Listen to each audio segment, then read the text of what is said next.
For today's video ay may biglang dumating na bisita para kay Lola at pagbukas ko nga ng pinto ay biglang naglaglaga ng mga sobre. Kaya naman dali-dali kong kinuha yan nga yung mga babayarin ni Lola tulad ng kuryente, tubig, telepono. Isiningit nga ito sa pintuan ng aming kapitbahay dahil hindi nga lagi akong lumalabas kaya naman siya na ang kumukuha sa mailbox. At eto nga ang bisita ni Lola na si Guta, siya ang dietitian ni Lola. Siya ang expert para sa diet at nutrition ni Lola. Napakaganda nga dito sa Israel at talaga namang alagang-alaga si Lola. Bukod sa doktor, nurse na dumadalaw ay meron ding dietitian na tulad ni Guta. Na kahit nga walang nararamdaman si Lola ay talaga naman dinadalaw nila at kinakamusta ng personal. Diyan nga ay tinatanong si Lola ng kanyang mga kinakain sa araw-araw.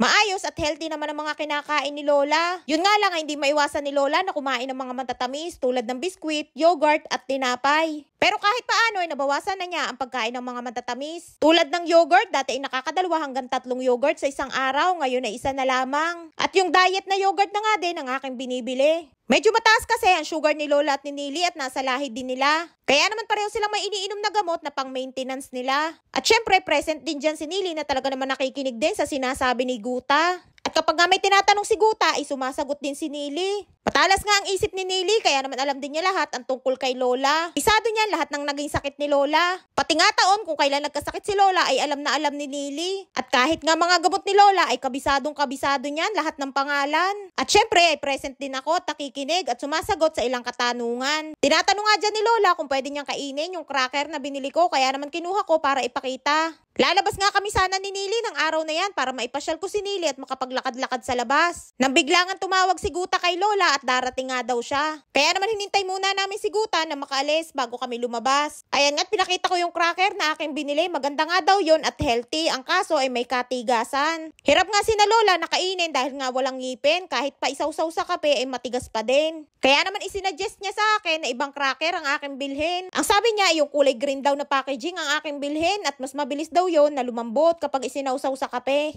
Kape is life nga ang aking mga alaga kaya naman hindi pwedeng mawala ng biskwit o tinapay na kapartner ng kanilang kape. Diyan nga ay inililista ni Guta ang lahat ng pagkain ni Lola na kinakain niya sa araw-araw simula umaga hanggang gabi. Food is life din nga ang aking mga alaga at maya't maya ay kumakain. Yung tipo na nakadami na sila ng kain, ako hindi pa nakakaisa. Kaya naman hindi ako hirap na pakainin ng aking mga alaga dahil laging ganado lalo na si Nili. Diyan nga ay nagpaalam na si Guta na aalis na daw siya. Ang kaso si Lola ay may kakulitan. Pilit na pinatitingnan kay Guta yung gamot ni Nili para sa kolesterol.